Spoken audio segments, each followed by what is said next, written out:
It's always said, the games at least in college football, the games that you play in November and December are the games that you will remember. That's probably what made the Oklahoma Sooners and the Big 12 back in as many games as they did, including playing the last 3, actually 4, I guess, Big 12 conference champions, Baylor, TCU, and Oklahoma State, back to back to back in November. The start of those trying to beat up on those Big 12 champions that Oklahoma's trying to earn. First one is against Baylor. Preview to that, it's up next. Don't go away.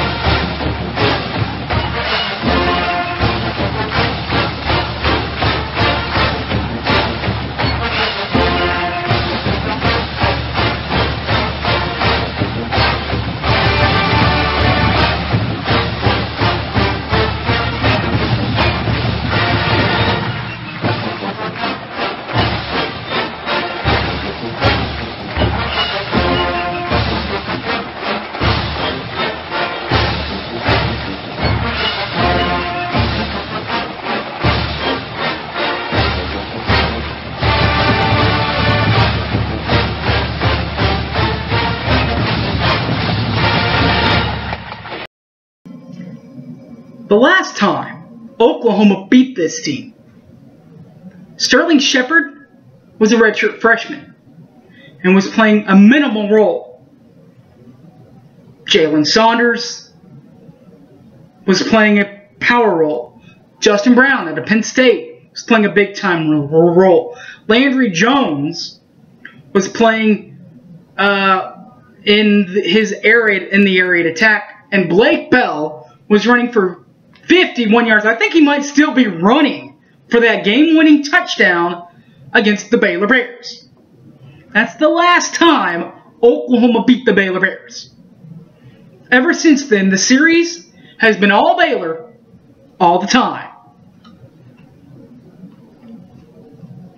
Oklahoma will have to try to contain that, and they probably can, with a new quarterback for the Baylor Bears. Here's how that's going to look.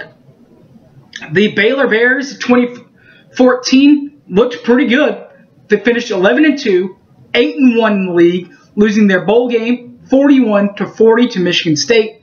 Then the other game they lost out in Morgantown to the West Virginia Mountaineers, finishing with an 8-1 record, with the loss to West Virginia being the only loss. And their coach is Mr. Southwest, Mr. Texas himself, Art Briles. Now, it's not like they have some guy that can't throw the ball at quarterback. In fact, in a minimal role last year, Seth Russell, number 17, still threw for 804 yards, 8 touchdowns, but did have just 1 turnover. The leading returning rushers for the Bears are a couple of 1,000-yard rushers. You don't really think of that when you're thinking Baylor. You think more air raid, more air attack, but they do have 2 1,000-yard rushers. One of them is Corey Coleman. The other, he wears number 1.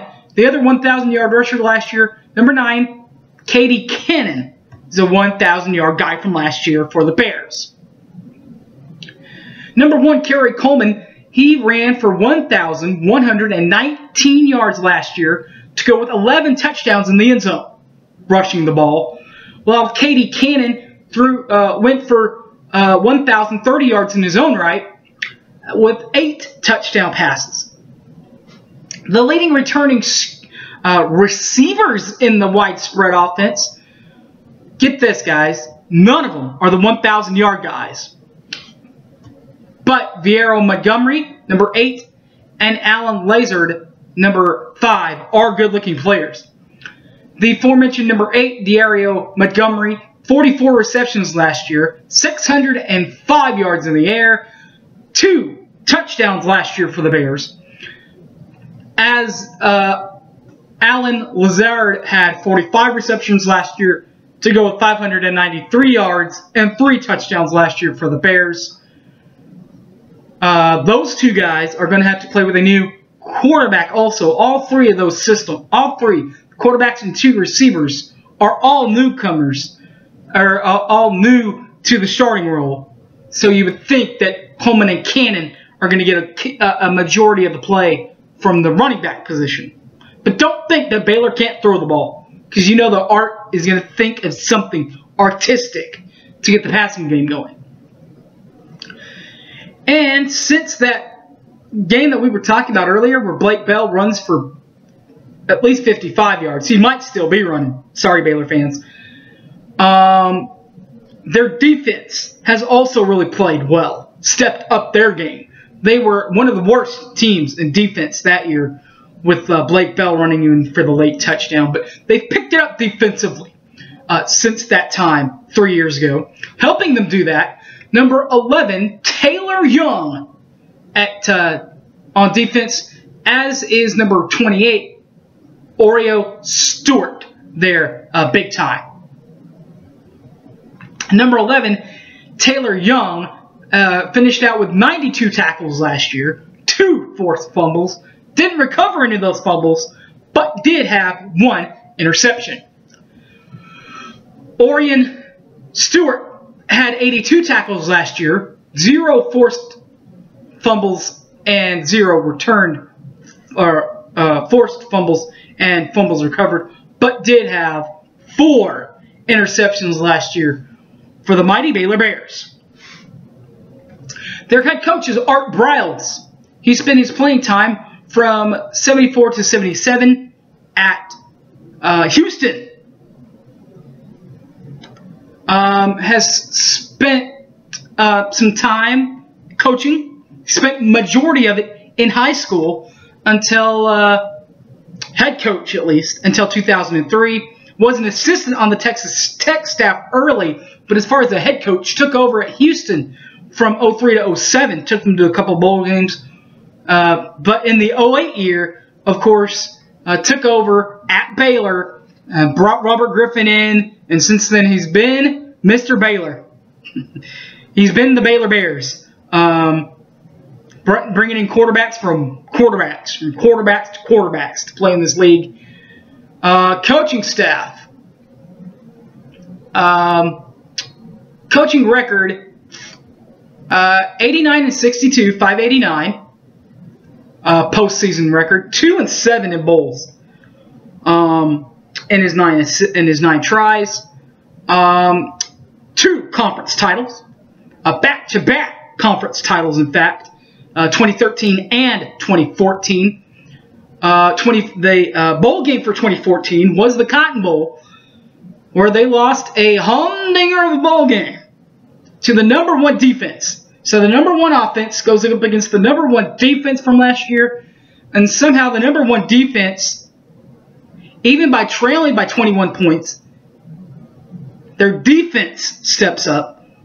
Baylor's offense turns back the clock, kind of like the way that they were playing in the early 2010 seasons, like when they came up here and played, and it ends up biting Michigan State. 42-41. Michigan State didn't even lead until the last seconds of this one. But Michigan State gets the coveted Cotton Bowl trophy, while Baylor goes back with just the regular season Big 12 championship, no post-game championship. So that game will happen in Waco. This will be the first time Oklahoma's traveled to the new stadium. Oklahoma does not have a good track record in Waco.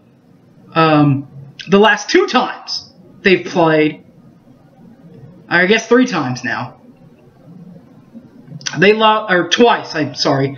They lost, of course, down there 2 years ago, or 3 years ago now, and they lost to this team 2 years ago in Waco. In fact, in 3 of the 4, except for that one that after the Blake Bell game, the 2 ball games haven't even been close, to be honest. Baylor's really taken Oklahoma to the woodshed. It's time that Oklahoma takes Baylor to the woodshed.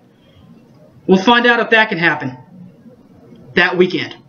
The next preview for Oklahoma for next Sunday will be the TCU Horned Frogs, and will be the home finale for the Sooners. I'm hoping this game, the one that I'm talking about, the TCU game, and we'll talk more about it, will get moved to the final game of the season, or the final regular season game. Final game of the regular season with no conference championship game. There, I got that out. I hope that happens. They probably have to talk to TCU, see if they want that to happen.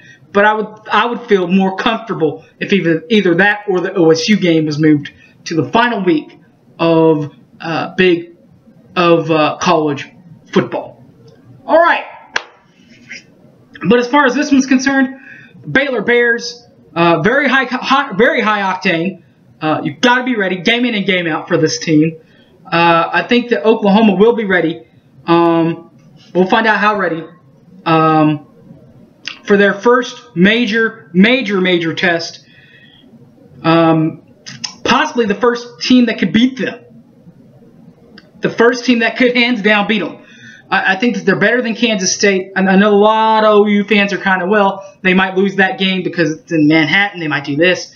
I think Oklahoma can win that game. I think that they win in Knoxville. So this could be the first loss of the season.